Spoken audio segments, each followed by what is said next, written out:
नमस्कार, आप देख रहे हैं 5 की बात और मैं हूं नगमा। आज मोदी मंत्रिमंडल के विस्तार की तैयारियां हो चुकी हैं लगभग पूरी, क्योंकि कुछ ही देर में 43 मंत्रियों का शपथ ग्रहण समारोह होना है।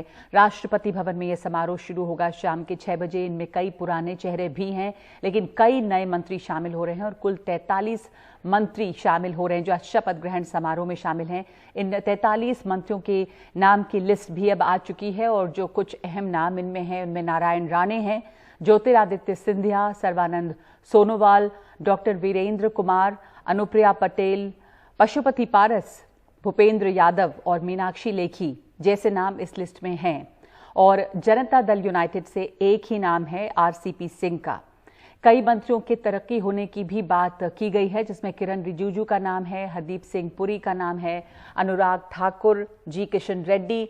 इन तमाम मंत्रियों की तरक्की हो सकती है और मंत्रिमंडल विस्तार से ठीक पहले 11 मंत्रियों की छुट्टी भी कर दी गई है, जिनमें स्वास्थ्य मंत्री डॉक्टर हर्षवर्धन हैं, शिक्षा मंत्री रमेश पोखरियाल निशंक हैं, संतोष गंगवार और सदानंद गौड़ा शामिल हैं। तो कुछ ही देर में शपथ ग्रहण समारोह जो है वो होने वाला है।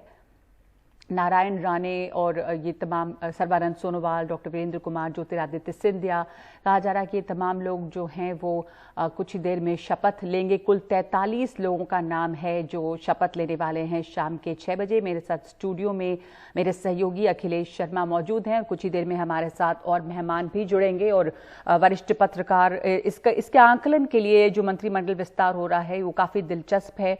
बहुत सारे पहलू हैं उसके। तो हमारे साथ कुछ देर में जुड़ेंगे नवीन उपाध्याय जो पॉलिटिकल एडिटर हैं द पायनियर के, हमारे साथ जावेद अंसारी होंगे, एमके वेणु हैं फाउंडिंग एडिटर द वायर के, Vinod Sharma political editor HT. लेकिन फिलहाल हमारे साथ अखिलेश मौजूद हैं और अखिलेश, मैं आपसे इस चर्चा की शुरुआत करना चाहती हूँ। 43 मंत्रियों का नाम की जो लिस्ट है वो आ गई है।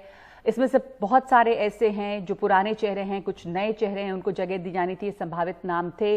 जब ये लिस्ट आपने देखी तो सबसे पहले यहीं से शुरू करें कि क्या इसमें कुछ ऐसा था जो सरप्राइजिंग था या सारे वही नाम थे जिनके नाम चल रहे हैं? देखिए, ऐसा लगता है कि अभी तक जो बात पिछले 7 साल में देखने में आई थी कि ज़्यादा मंत्रियों को जगह नहीं दी गई थी, लेकिन अब जो मंत्री परिषद है वो करीब करीब पूरा भर गया है। हम जानते हैं कि जो लोकसभा की संख्या है उसका 15% तक ही मंत्री आप बना सकते हैं, तो इस हिसाब से 81 मंत्री बन सकते थे। अब जो आंकड़ा हो रहा है आज शाम के बाद करीब 78 का वो आंकड़ा हो जाएगा। तो यानी केवल 3 ही जगह इस मंत्री परिषद में खाली बचेंगी। ये अपने आप में एक बहुत बड़ी चौंकाने वाली बात है। ये तस्वीरें हम जो इस वक्त देख रहे हैं ये कुछ देर पहले की हैं, जब 7 लोक कल्याण मार्ग पर जब पीएम मोदी संभावित मंत्रियों के साथ मुलाकात कर रहे थे, उसकी तस्वीरें ये अभी आप देख रहे थे। तो यही एक बात है कि इसमें भी केवल अब 3 सीटें ही बची हैं। ये तस्वीर आप देख रहे हैं जो साउथ ब्लॉक से आ रही हैं, जहां पर कि रायसेना टीले पर गाड़ियां चल रही हैं राष्ट्रपति भवन के लिए, और अब से कुछ देर बाद वहां पर ये कार्यक्रम शुरू हो जाएगा। 5:05 हो गए हैं लगभग और 6 बजे कहा जा रहा है कि ये शपथ ग्रहण समारोह होगा। और ये जो मंत्रिमंडल विस्तार है अखिलेश, उसमें एक खास बात ये बताई जा रही है कि ये इसमें युवा चेहरे काफ़ी हैं, फोकस है, तमाम रिप्रेजेंटेशन जो है वो अलग अलग कास्ट का है और काफ़ी युवा चेहरे भी हैं। हमारे साथ बाकी हमारे मेहमान भी जुड़ गए हैं इस समय। नवीन उपाध्याय, जावेद अंसारी और सीमा सिंह हमारे साथ हैं।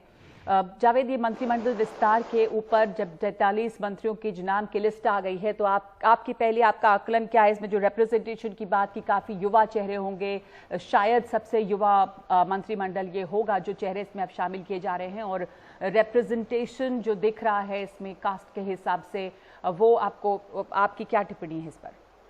देखिए, एक तो अब ये क्लियर है कि ये 2024 ये मंत्रिमंडल अब 2024 तक चलेगा। जैसे अखिलेश जी ने बताया, सिर्फ 3 वैकेंसीज हैं, वो किसी एक्सीजेंसी इमरजेंसी के लिए हैं। और एक तो क्लियरली है कि जो स्टेट्स 2022 में 5 स्टेट्स जाएंगे, खास तौर पे उत्तर प्रदेश, जो स्टेट इलेक्शंस के लिए, उनको वहाँ के समीकरण को, जातीय समीकरण को मद्देनजर रखते हुए 7 मंत्रियों को लाया गया है। नॉन यादव ओबीसी जो है उनको ज़्यादा महत्व दिया गया है। यूपी के बाद महाराष्ट्र से लोग हैं, नारायण राणे हैं और मंत्री हैं। और बीजेपी में पहले जो ये कहा जाता था, अब बीजेपी का क्लियरली ओबीसीआइजेशन हो रहा है, स्पेशली नॉन यादव्स। तो इन्होंने कोयरी, कुशवाहा, बघेल, साक्ष्य इनको अपने साथ जोड़ने का समीकरण को वैसे ही व्यापक समीकरण बैठाने की कोशिश की गई है जो पिछले उत्तर प्रदेश चुनाव और लोकसभा चुनाव में बीजेपी ने जुटाया था, खास तौर से उत्तर प्रदेश में। जी हाँ, इसमें कोई चौंकाने वाली बात इतनी नहीं है, एक्सेप्ट कि अब बीजेपी ने पहले नारायण राणे जब विपक्ष में थे तो उनके खिलाफ किरीट सोमैया ने, आपको याद होगा, एक पूरी मुहिम छेड़ी थी मनी लॉन्ड्रिंग को लेके वगैरह। अब वो गंगा नहा लिए, अब वो बीजेपी में आ गए हैं, तो सब कुछ कहा सुना माफ। तो कहीं पॉलिटिक्स हैज ट्रायम्फ्ड मोरालिटी, और चुनाव को और पॉलिटिक्स को ज्यादा तरजीह दी गई है। अब हर्षवर्धन जी का पे गाजगिरी है, क्या हर्षवर्धन जी अकेले ही इसके जिम्मेदार थे जो सेकेंड वेव में जो स्थिति थी उसको, ये सब चीजें सोचने वाली हैं। बट बहरहाल ये तो क्लियर है कि अब ये 2024 का मंत्रिमंडल है। इसी मंत्रिमंडल के साथ अगर कुछ ज्यादा इमरजेंसी कोई ऐसी नहीं हुई तो भारतीय जनता पार्टी और एनडीए चुनाव में जाएंगे। जी सीमा जी, आपकी टिप्पणी इस पर, politics has triumphed over morality जैसा जावेद कह रहे हैं, और दूसरी बात ये कि यहाँ पे जैसे जिन मंत्रियों की छुट्टी की गई उसमें हर्षवर्धन जी का एक नाम सामने, जैसे जावेद जी ने भी लिया कि क्या वो कोविड वेव जो आई, दूसरी लहर जो आई, उसके लिए क्या वो अकेले जिम्मेदार थे, जिस तरह से उनकी छुट्टी की गई। हमारे साथ विनोद जी भी जुड़ गए हैं, पर सीमा जी आपकी टिप्पणी पहले। देखिए नगमा, ये जो मंत्रिमंडल विस्तार हुआ है ये कई मायनों में बहुत महत्वपूर्ण है।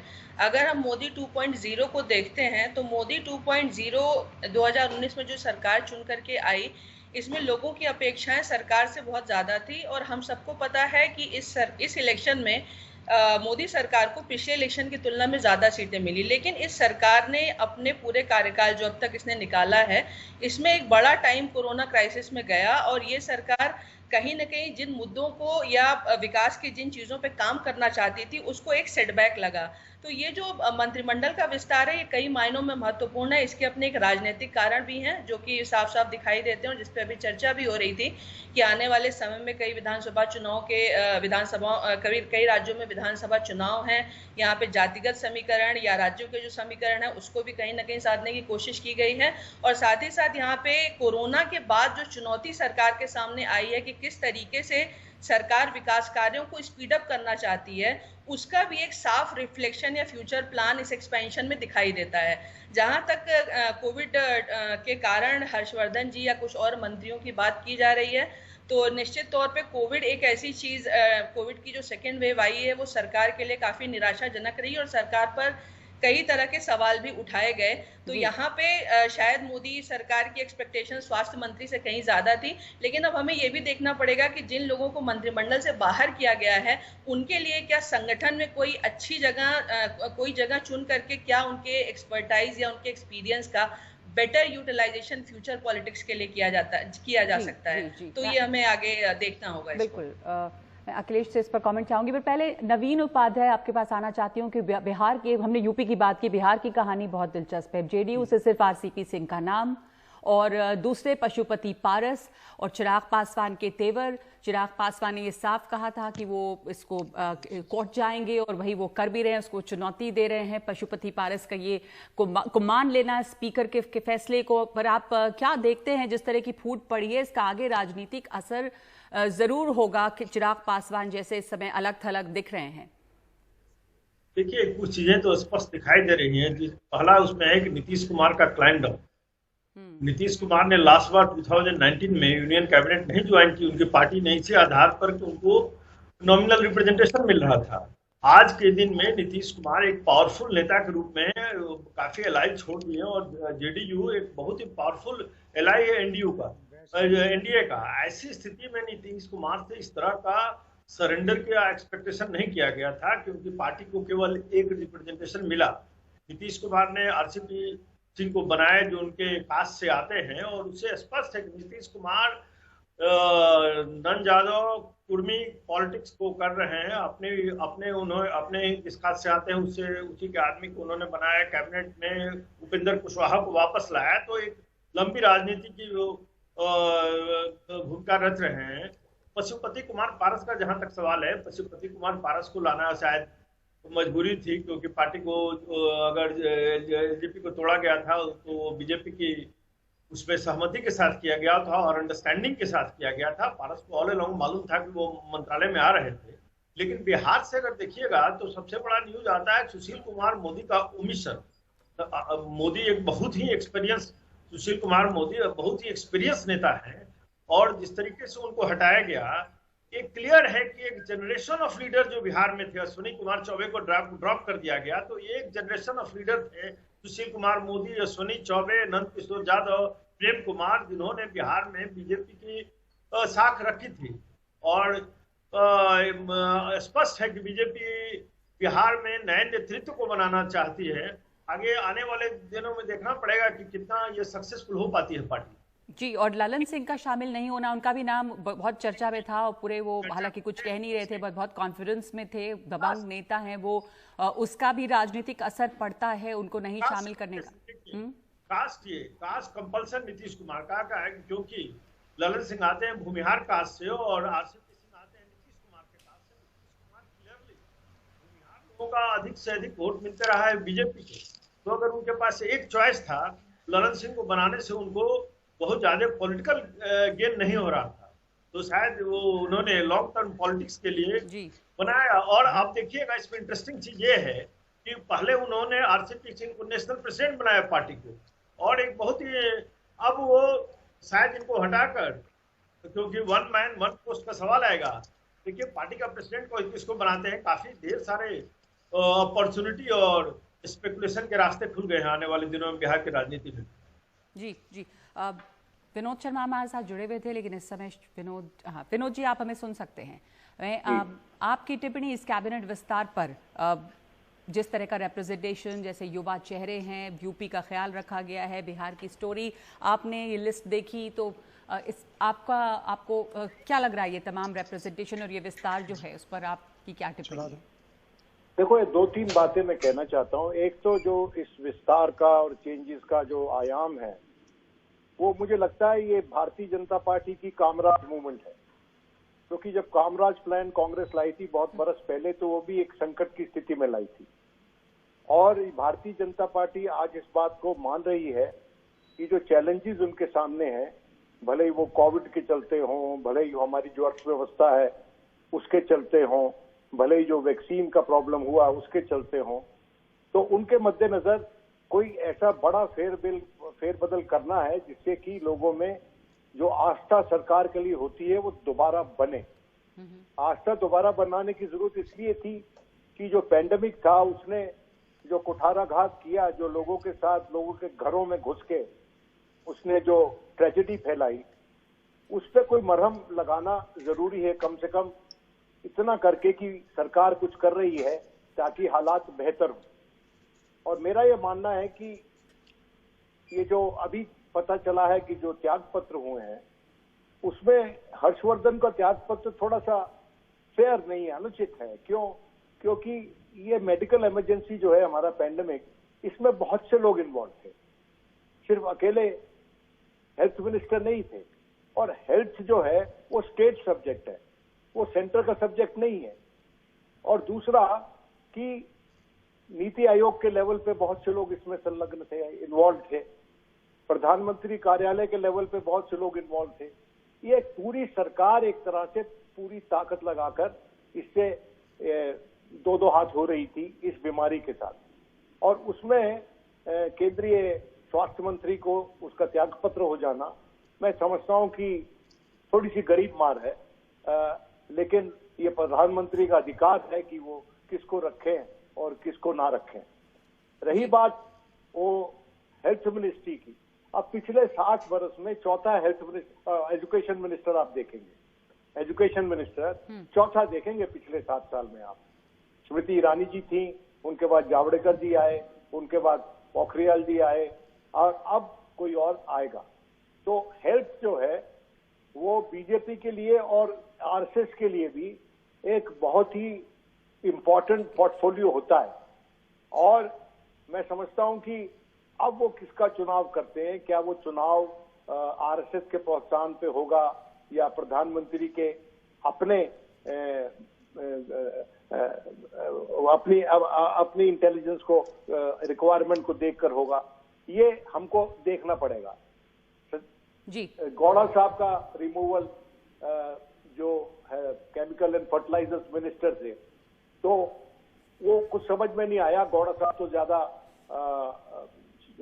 स्पॉटलाइट में रहते नहीं है, लेकिन जो कृषि क्षेत्र में फर्टिलाइजर का एक महत्व है, और शायद प्रधानमंत्री ये सोच रहे होंगे कि जो फर्टिलाइजर में जो पहुंचाना है किसानों तक, जो किसान अभी एजिटेशन कर रहे हैं, सरकार बड़ी तत्परता से उनका गल्ला भी खरीद रही है, तो उस दिशा में शायद एक कदम होगा। लेकिन मैं ज्यादा इंटरेस्टेड इस बात में होऊंगा कि एग्रीकल्चर मिनिस्टर क्या वही रहेगा या बदला जाएगा, क्या फाइनेंस का पोर्टफोलियो वही रहेगा या बदला जाएगा। विनोद जी, जो बड़े पोर्टफोलियो हैं, क्या इनमें कोई अखिलेश को मैं इस चर्चा में शामिल करना चाहती हूँ कि कौन अब और बदले जाएंगे, और जो नाम अभी सामने आए हैं, जैसा विनोद जी कह रहे थे अखिलेश की एक कवायद जो मंत्रिमंडल विस्तार की, वो इस वजह से भी शायद कि सरकार पर लोगों की आस्था बनी रहे, क्योंकि एक बुरे दौर से गुजरा है पूरा मुल्क और पूरी दुनिया। तो ये जो बदलाव हैं, क्या वो लोगों का विश्वास मतलब बढ़ाने के लिए कि सरकार कुछ कर रही है, एक ये भी पहल है। दूसरे, जिस तरह स्वास्थ्य मंत्री का इस्तीफा हुआ है, जाहिर है उनकी अकेली जिम्मेदारी नहीं थी, जिस तरह की महामारी थी, पर ये तमाम जो मुद्दे उठे हैं अभी, और या जो मंत्री गए हैं, आप कैसे देखते हैं उसे? इनका त्याग पत्र किस वजह से रहा? बहुत सारे ऐसे नाम हैं उसमें। देखिए, मुझे लगता है कि अभी तो एक सरप्राइज हुई है, जो सरप्राइज 1.0 है।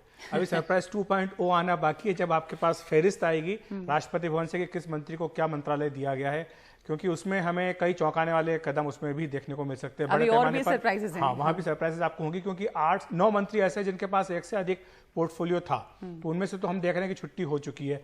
अभी क्या छुट्टी जितनी होनी थी हो चुकी है, या कुछ और भी छुट्टियां हो सकती हैं, ये भी अभी हमें थोड़ा सा इंतजार करना होगा, क्योंकि अभी सारे नाम शायद बाहर ना आए हो, ये भी हो सकता है। तीसरी बात यह है कि जिस तरह से मंत्रिमंडल का परिषद का पूरा विस्तार की कवायद की गई है, इसको सरकार के सूत्रों की ओर से मोदी सरकार, देश की सरकार नाम दिया गया है। जावेद सर जो थोड़ी देर पहले जिक्र कर रहे थे कि ओबीसी को रिप्रेजेंटेशन दिया गया है, 27 मंत्री हैं ओबीसी के, 78 में से 27 मंत्री जो है ओबीसी तबके के हैं, और इनमें 5 जो है वो कैबिनेट मंत्री हैं, और 7 मंत्री जो है वो उत्तर प्रदेश से बनाए गए हैं।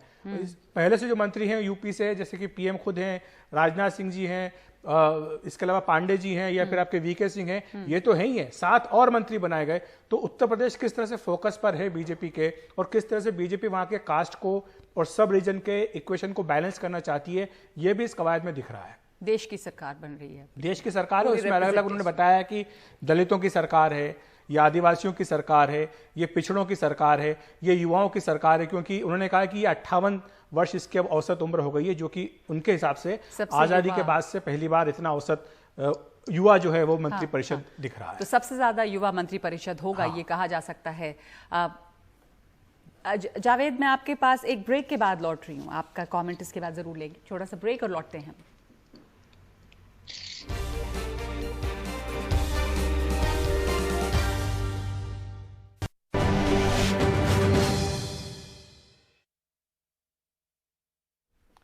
तो इस वक्त मंत्रिमंडल विस्तार बस कुछ ही देर बचा है, और कुछ इससे जुड़ी हुई ताजा खबरें भी आ रही हैं। बड़ी खबर, ब्रेकिंग न्यूज में आपको दे देता हूं दर्शकों को कि 2 और मंत्री जो सीनियर मंत्री थे उनको भी इस्तीफा हो गया है। आपको बताएं कि रविशंकर प्रसाद, जिनके पास 3 मंत्रालय थे, कानून मंत्रालय, इलेक्ट्रॉनिक्स था, आईटी मंत्रालय था, उनका भी इस्तीफा हो गया है। इसके साथ साथ प्रकाश जावड़ेकर, जो जिनके पास 3 मंत्रालय थे, पर्यावरण, भारी उद्योग और सूचना प्रसारण, उनका भी इस्तीफा हो गया है। तो ये 2 बड़े नाम जो अभी तक सामने नहीं आए थे। हमने जैसा कहा था कि सरप्राइज 1.0 था, सरप्राइज 2.0 अब ये आ गया है, सरप्राइज 3.0 थोड़ी देर में फिर आएगा। लेकिन ये बड़ा सरप्राइज आया है कि रविशंकर प्रसाद और प्रकाश जावड़ेकर, इनका भी इस्तीफा हो गया है। सारे जिन के इस्तीफे हुए हैं उनका नाम एक बार मैं पढ़ करके सुना देता हूं नगमा। सदानंद गौड़ा जो कि कैबिनेट मंत्री थे, रविशंकर प्रसाद, थावरचंद गहलोत, रमेश पोखरियाल निशंक, हर्षवर्धन, प्रकाश जावड़ेकर, संतोष गंगवार, बाबुल सुप्रियो, धोत्रे संजय और रतनलाल कटारिया, साथ ही प्रताप चंद्र सारंगी। तो इस तरह से 11 मंत्री हैं जिनमें कि कई कैबिनेट मंत्री हैं, उनका इस्तीफा हुआ है। सबसे बड़ा नाम जो आपने बताया, रविशंकर प्रसाद का इस्तीफा हुआ, प्रकाश जावड़ेकर का इस्तीफा हुआ, इसके क्या मायने हैं? इनके पास 3-3 पोर्टफोलियोज थे, तो इनके पोर्टफोलियोज में फेरबदल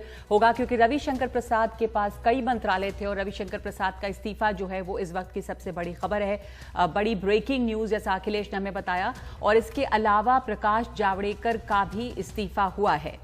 तो रविशंकर प्रसाद और प्रकाश जावड़ेकर का जो इस्तीफा है, उसके बाद जो और सरप्राइजेज हैं, उसमें अब ये सरप्राइज क्या ये पोर्टफोलियो फेरबदल से या उनके पास से कुछ पोर्टफोलियोज हटाए जाएंगे, इसके लिए ये हो रहा है? देखिए, 3-3 मंत्रालय दोनों ही नेताओं के पास थे। हालांकि क्या कारण है अभी ये स्पष्ट नहीं है, लेकिन प्रकाश जावड़ेकर की परफॉर्मेंस को लेकर के जरूर सवाल उठते रहे हैं। जहां तक रविशंकर प्रसाद का प्रश्न है, तो अभी हाल में सोशल मीडिया को लेकर के जिस तरह का विवाद हुआ, ट्विटर के साथ जो तनातनी सरकार की चल रही है, हो सकता है वो भी इसका एक कारण रहा हो। लेकिन बिहार के अपने जो समीकरण हैं वो भी इसके लिए फैक्टर हैं, क्योंकि पहले से ही बिहार से 5 मंत्री थे।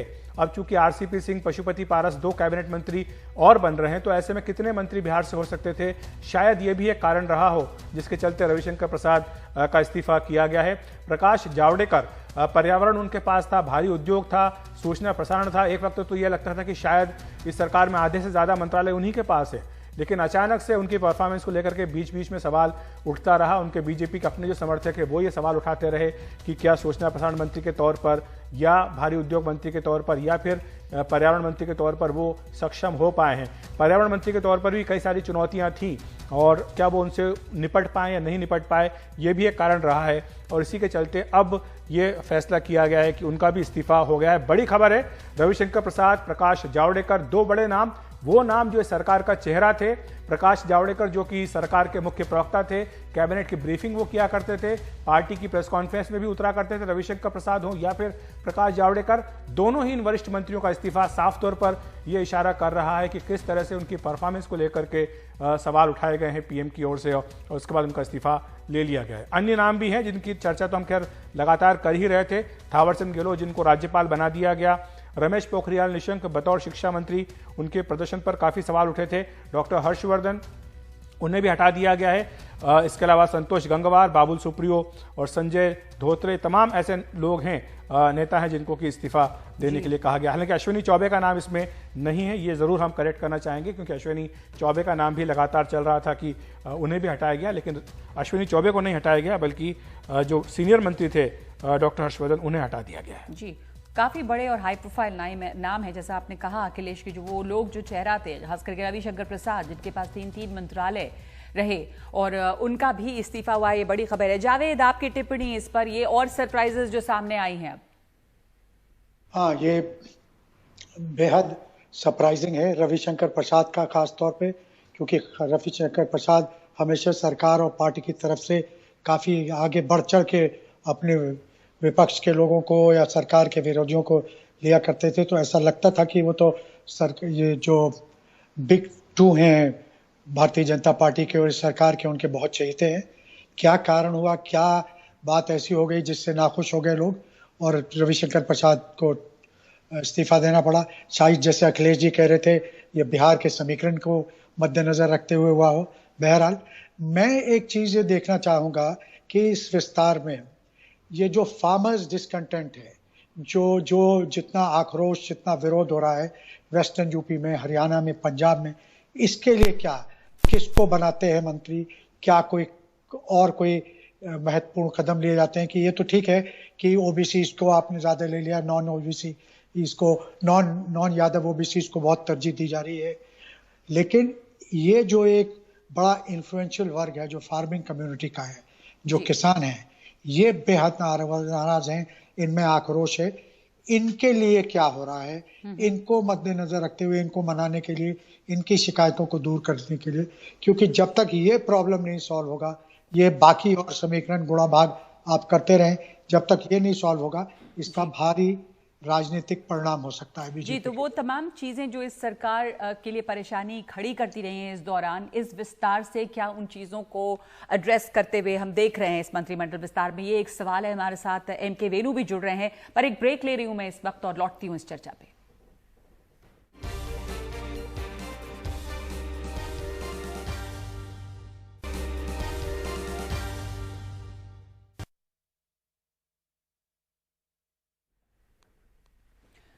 कुछ ही देर में मोदी मंत्रिमंडल का विस्तार होने वाला और उसके पहले एक एक करके सरप्राइजेस सामने आ रहे हैं। एक बड़ी खबर यह आई अब से बस कुछ ही देर पहले के रविशंकर प्रसाद, एक बहुत बड़ा नाम, उन्हें अब मोदी कैबिनेट से उन्होंने अपना इस्तीफा दे दिया है। उन्हें नए कैबिनेट में जगह नहीं मिलेगी। प्रकाश जावड़ेकर का भी इस्तीफा हो गया है। तो ये दो बड़े नाम सामने आए हैं। हमारे साथ एम के वेणु जुड़ गए हैं।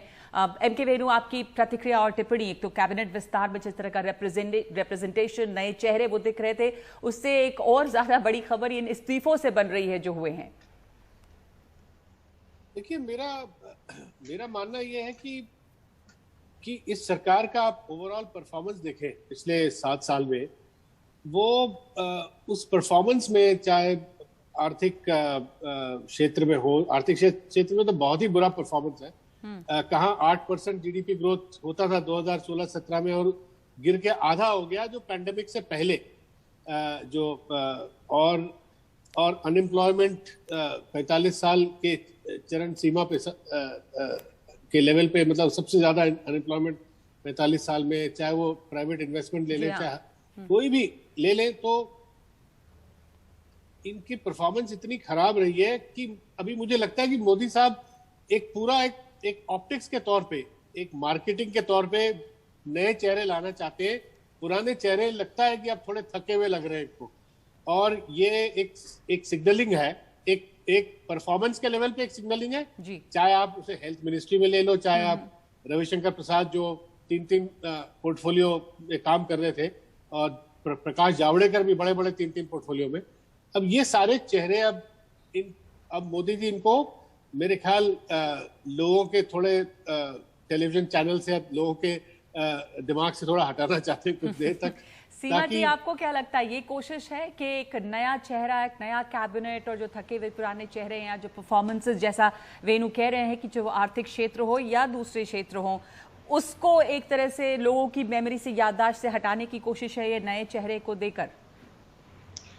देखिए, अगर इस मंत्रिमंडल विस्तार की बात की जाए तो मुझे व्यक्तिगत तौर पे ऐसा लगता है कि ये मंत्रिमंडल विस्तार एक माइन्यूट डिटेलिंग और माइन्यूट स्टडी करने के बाद किया गया है। ऑब्वियसली परफॉर्मेंस या बेटर परफॉर्मेंस निश्चित रूप से सरकार के लिए एक चुनौती है, क्योंकि आने वाले कुछ समय में अलग अलग जगहों पे इलेक्शन होने वाले हैं।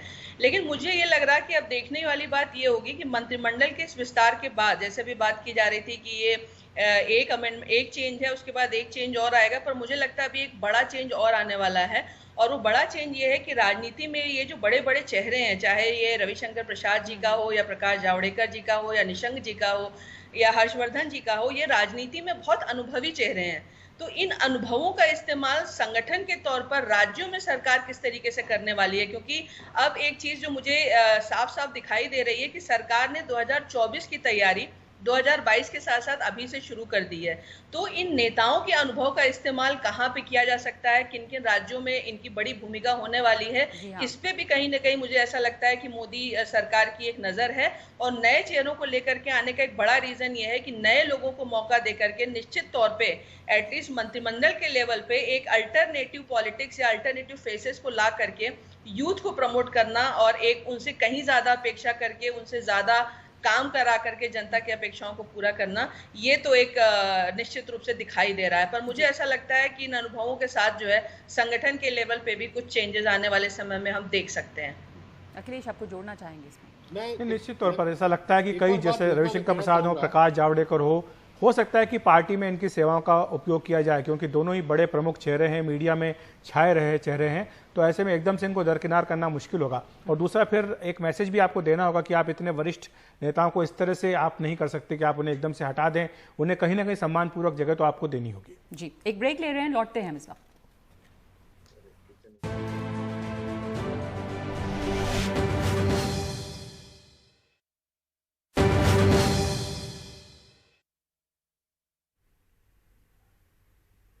मोदी मंत्रिमंडल का विस्तार बस अब से कुछ ही देर में होने वाला है, उसकी पूरी तैयारी हो गई है। लेकिन उसके पहले बड़ी खबरें जो आई हैं, जो बड़े एग्जिट हुए हैं इस मंत्रिमंडल विस्तार के पहले, वो ज्यादा चौंकाने वाले हैं। ये अंदर की तस्वीरें, मंत्रिमंडल विस्तार होना है, वहां पर एक एक करके संभावित मंत्री पहुंच रहे हैं, और ये तस्वीरें आप देख रहे हैं राष्ट्रपति भवन की।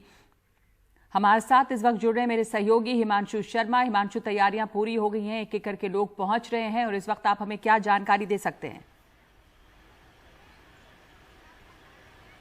देखिए, सोशल डिस्टेंसिंग प्रोटोकॉल के तहत इस कार्यक्रम का आयोजन किया जा रहा है और शायद ये पहला कार्यक्रम है cabinet expansion council of ministers के विस्तार का जिसमें मीडिया को इनविटेशन नहीं दिया गया। ये तय किया गया है कि दूरदर्शन न्यूज़ और जो राष्ट्रपति भवन के अपने ऑफिशियल फोटोग्राफर हैं सिर्फ उनको अनुमति दी जाएगी। उसकी वजह यह है कि जो विस्तार है मंत्रिपरिषद का वो बहुत बड़ा है और 43 मंत्रियों को शपथ दिलाना है और अगर आप एक मंत्री के साथ उसके 2 रिश्तेदारों को भी राष्ट्रपति भवन अगर अनुमति देता है तो 129 गेस्ट तो सीधे सीधे वो मंत्री और उनके परिवार के लोग ही हो जाएंगे। और उसके अलावा प्रोटोकॉल है कि कैबिनेट के जो दूसरे मंत्री हैं वो भी वहाँ पर अपने परिवार के साथ जाते हैं।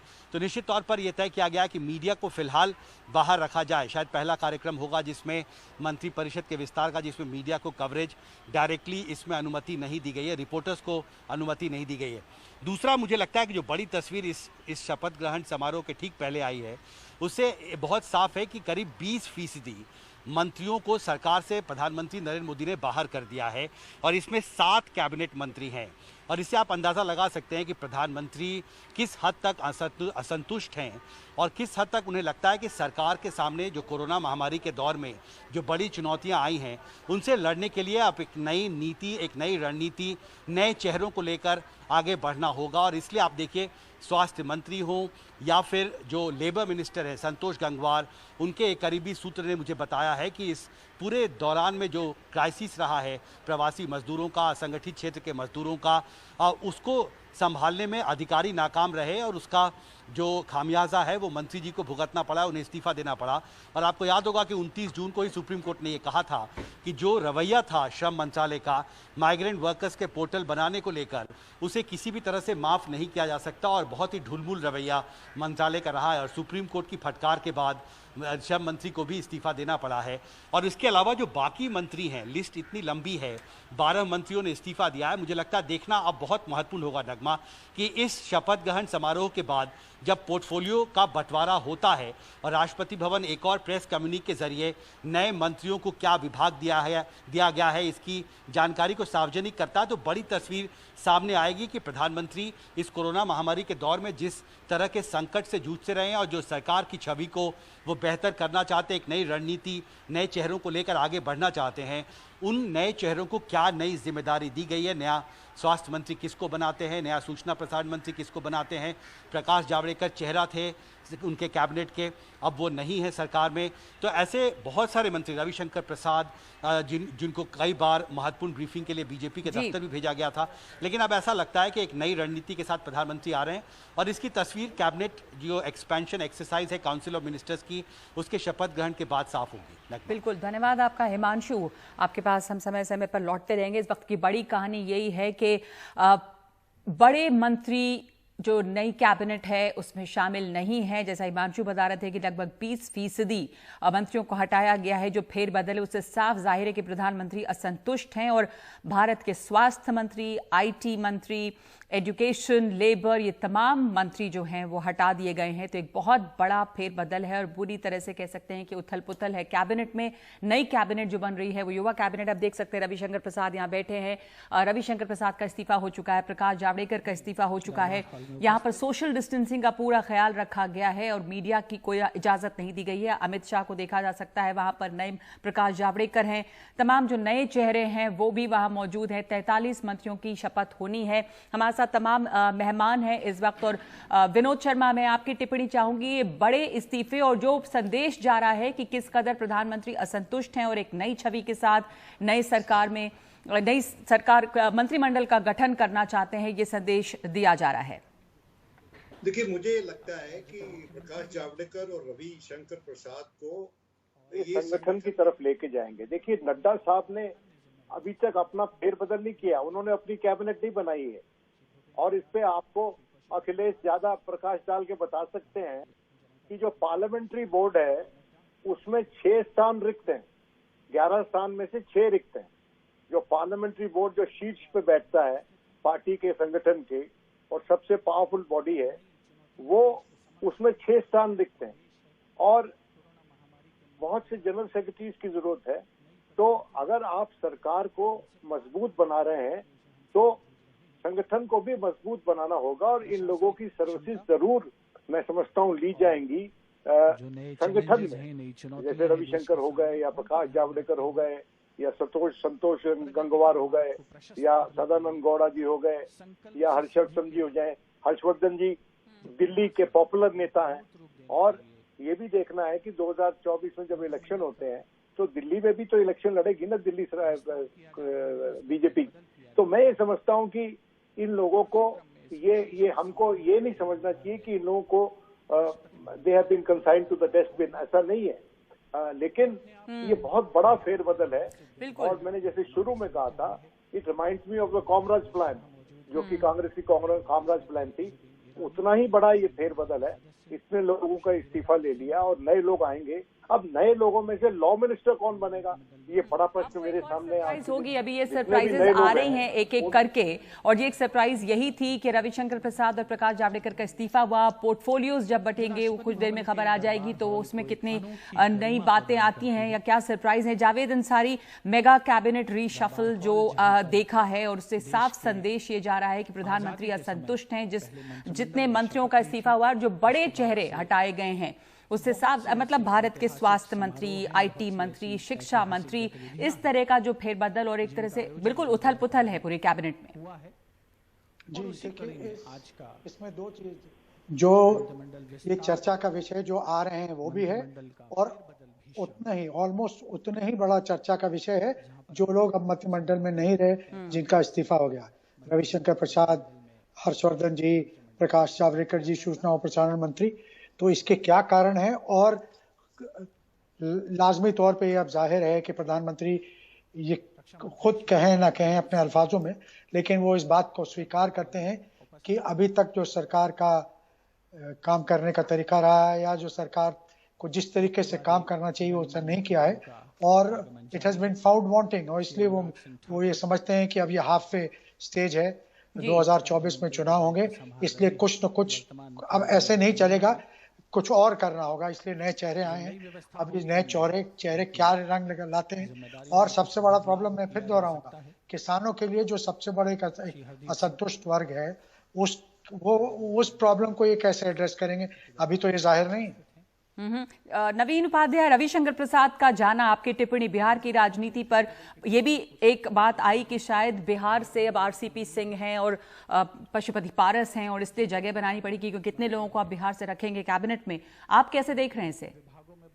देखिए, हम नहीं मानते हैं कि जगह बनाने के लिए इनको किया गया है, क्योंकि एक अगर एक्स्ट्रा आदमी को अकोमोडेट कर लेते तो उससे बहुत ज्यादा इम्पैक्ट नहीं पड़ता और न इस घटना का बिहार की राजनीति पर कोई इम्पैक्ट पड़ेगा, क्योंकि रविशंकर प्रसाद कोई बिहार में कोई ऐसे नेता नहीं थे कि वो वोट को स्वे करा सकते थे। जिस कास्ट से बिलोंग करते हैं, 2-3% इनका पॉपुलेशन रहा है, पॉपुलेशन है। मेरा मानना है इनके हटाए जाने के पीछे वो कारण वही है जो ऑब्वियस है, परफॉर्मेंस। देखिए, गवर्नमेंट जो ये मेजर रिसफल किया है, मेरा मानना है कि 3 यार्डस्टिक है, politics, perception and performance. Political कारण है जो यूपी एल्सवेयर दिखाई दे रहे हैं कि भारी संख्या में लोगों को लाया गया है वहां से मंत्री, चाहे महाराष्ट्र हो चाहे बंगाल हो। बंगाल में तो क्लियर पॉलिटिक्स है, चाहे यूपी है, और देन परसेप्शन एंड परफॉर्मेंस। तो मेरा मानना है कि और ये गवर्नमेंट एक और चीज है वेरी इंपॉर्टेंट, कि इस गवर्नमेंट में जो बहुत लोग लाइमलाइट में आते हैं, मोदी के साथ हमेशा ये रहा है कि somebody who is trying to capture limelight, उनको साइड लाइन में ला दिया गया है। तो रविशंकर और जावड़ेकर ये दोनों बहुत लाइमलाइट में रहे हैं। सेकेंडली, आपने सही कहा, अभी अखिलेश भी ये बात कह रहे थे कि जो लोग ज्यादा लाइमलाइट में आ जाते हैं शायद काफी चर्चा में रहे सोशल मीडिया पे। रविशंकर प्रसाद जिस तरह से ट्विटर पे, और ट्विटर ने उनका अकाउंट भी सस्पेंड किया कुछ समय के लिए, तो ये सब जैसा आपने कहा, इस सरकार में लाइमलाइट में ज्यादा आना जो है वो सही नहीं रहता है, लो प्रोफाइल रहना बेहतर है। बहुत बहुत शुक्रिया आप तमाम लोगों का। ये आप सीधे अंदर की तस्वीरें देख रहे हैं राष्ट्रपति भवन की, और कुछ ही देर में शपथ ग्रहण समारोह होने वाला है। प्रधानमंत्री का काफिला यहाँ पे पहुंच चुका है और बस 6 बजे जो है शपथ ग्रहण समारोह है अखिलेश, जब 43 मंत्री शपथ लेंगे।